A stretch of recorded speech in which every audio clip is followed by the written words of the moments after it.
Let's talk about using the school view cameras that you have available to you. First of all, they are located in this cabinet right here by our classroom door. There's going to be a different combination every semester, so I won't bother you with that in this video. You can actually not even bother with hauling this big, humongous case out of the shelf if you don't want to. You can just open it up from in here and take the pieces out as you need them. So here's the monorail camera. Again, it's fine to carry it around by its monorail. This is a good solid way to carry it. It's kind of top heavy the other way anyway. Don't be worried about hanging onto it that way. So we're just going to assemble all the parts for this guy and get ready to shoot. That camera is always going to go on one of the heavier Bogan tripods that takes the big hexagonal plate. Let's talk about how the camera goes onto this tripod. The plates, I just have left them mounted, on the tripod, so you can just leave it screwed on there. Double check to make sure that it's tight. But if you notice, there's an arrow with the word lens on it, and you want to make sure that this part of the plate is in fact pointing in the direction of the open lens board. Now that side, you want to align with the right direction on your tripod if you're going to make the best use out of the steering handles, right? And so I've just put a piece of tape with the word lens on the side that your lens needs to be facing toward. Okay, so actually, no, that needs to go up. That needs to go up. So I'm going to grab Mr. View Camera. It does have a handle on the top, or you can even just scooch a finger in here and hang on to the metal above the bellows. So here's, again, the lens direction. There's lens direction on the tripod. I'm going to set it down first such that the metal plate is angled a little bit and this leading edge of it is sitting right on the top of the tripod. I can turn it toward you, maybe you can see even better. And now I just need to slide it in so that it comes under these two guides, and then when I push down, what's going to happen is this is going to just snap right into place. There's a cam on here, see? And it's locked in now. This has a built-in quick release kind of protector, so unless this is pushed in, this is not going to release your camera. See, it's like I can't even let go of it if I pull way back on this. That prevents a lot of mishaps. So now for steering the camera, you've got nice control from these. I would still put a stabilizing hand on top whenever you loosen a control with a view camera this big. Remember, you've got levels down here, so you can lock in your angle nicely. And further, remember that if you are panning it around as I am doing, make sure this guy is loose when you're doing that so that you are not, in fact, instead unscrewing the tripod head from the leg. And we need to attach the lens. The lens for the big camera that lives in the silver case, that lives in this room, is packaged in this handy magenta lens bag. I would encourage you, when you take the rear lens cap off, maybe just stick it back in the bag so you won't lose it. And to put this on, we want to put it so that the aperture slider here is on the top, as is the mechanism that cocks the shutter, right? And the switch for opening and closing the shutter is going to be located on the side.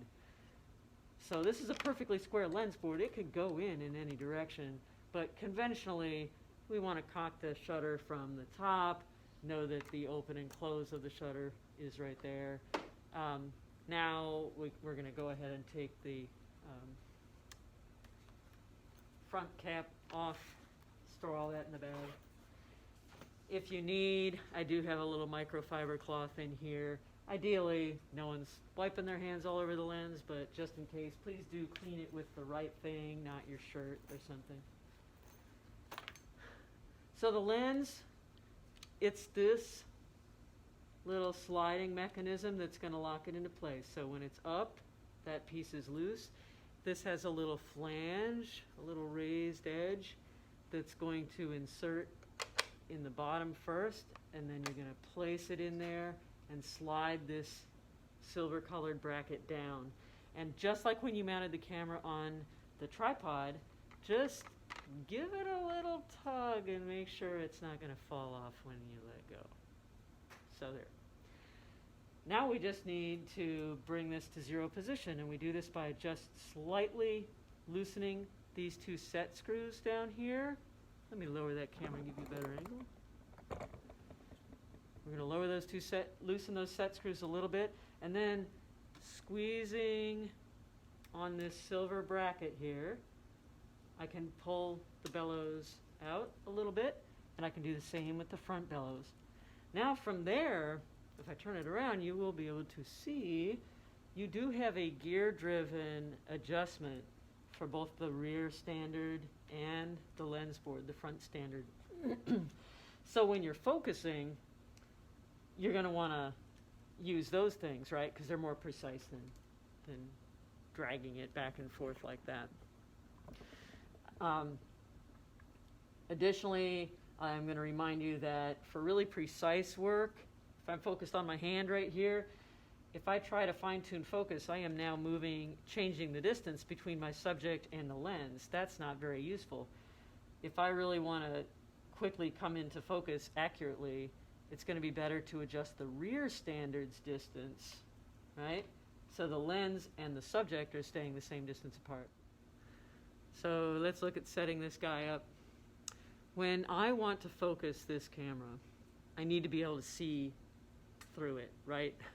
So the first thing you need to do is think about opening the lens. That's this switch right here. It just up is open, down is closed.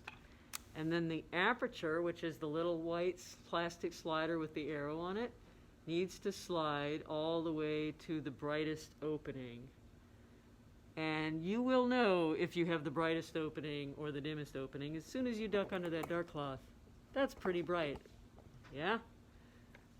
Do you want to compose like that? No, you want to compose like this. So there you go. Open the lens, open the aperture. For now, that's all you need to do, because you're going to then be composing your picture back here by looking at the focusing screen. What if you wanted to make this be a vertical photo instead of a landscape photo? There is a difference. I know this is a shorter rectangle than you're used to.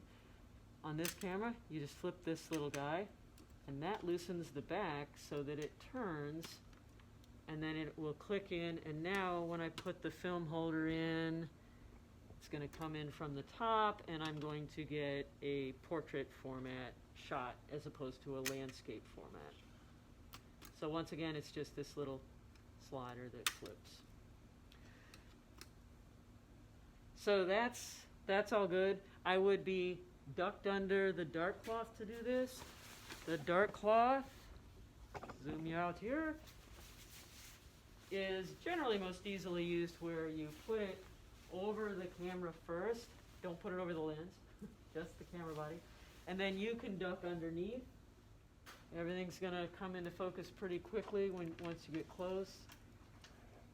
Remember, zero position is going to vary based on the focal length of the lens that you have on your camera, and how far you are from your subject is going to determine how stretched apart or close together the bellows actually are.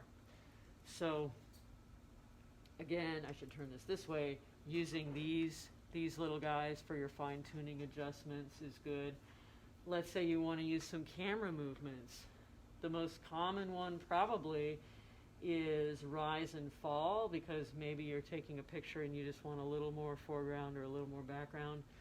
This button pushes in to release, like just pushes straight toward the camera body, and then that allows you to unlock it and lower the front standard, or push in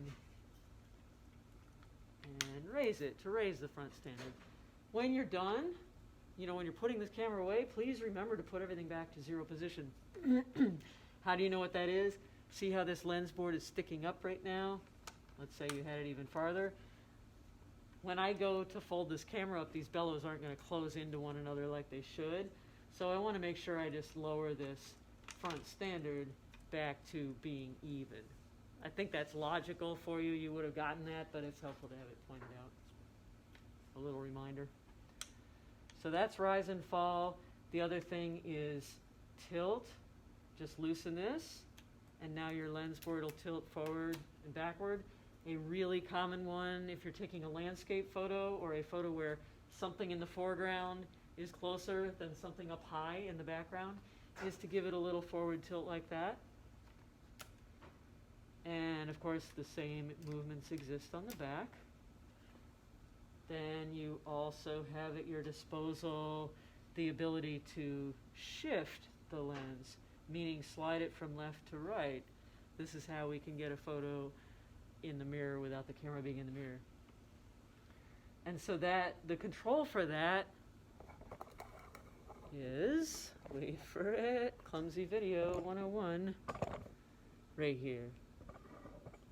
This little dude. And the other thing when you're setting up is you want to attach the cable release. It's not essential, but it is awfully nice to have. Remember, this is a big lens, and it's sort of nice to be sure you're not going to jar the camera. So the cable release is going to thread right into this little hole here. Be careful not to cross thread it, meaning make sure that it's really lined up right. And just a slight turn is really all it takes. It just needs to stay put. It doesn't need to really hold anything per se. So the lens, the way this whole little beastie operates is that, if I aim it down a little bit, you will see more. When I want to take a picture, I'm going to close the shutter. I'm going to set the aperture to whatever number I had in mind for my picture. I'm going to leave it open so maybe you see the effect of the click a little better. That'll be cool. Yeah. Your shutter speeds are on this stiffer silver dial, and there are click stops. The shutter does not want to be used in between settings, so honor the click stops. Set it either for 15 or 30 or 60, etc. Don't put it in between. The aperture don't care. Aperture slides. Aperture like honey badger. Aperture don't care. So you can slide that. This you got to go with the click stops. So I'm going to set it for something kind of slow, just so you can see it. Set it pretty open. So I've got those set. And now, to take the picture, you can just push this button here. But why is it not working? It's because the shutter needs to be cocked first. The spring that trips the shutter needs to be loaded. So we just push this until it stops, let it go back, and now, lo and behold, there we go. So as you can see, you could, making sure your fingers aren't in the way, you could take the picture without the cable release, right? You just have to be careful not to bump things. I like the cable release though, because then you're sure you're not bumping things.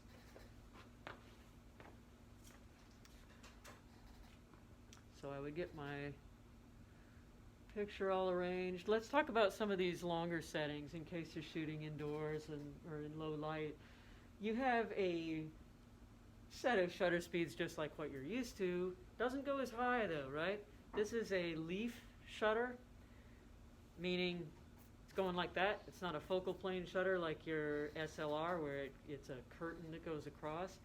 And so that makes there be somewhat of a limit to how fast it can really open and close. So it's a 400th of a second is the limit on this particular camera. That's generally not a problem with few cameras, but 500 is pretty much the fastest for a leaf shutter. On the slow end, you got kind of a cool feature. You have bulb, which you're familiar with. As long as this is held down, the picture is going to be taking. I have it on bulb now. Let's have a look. See, it's open.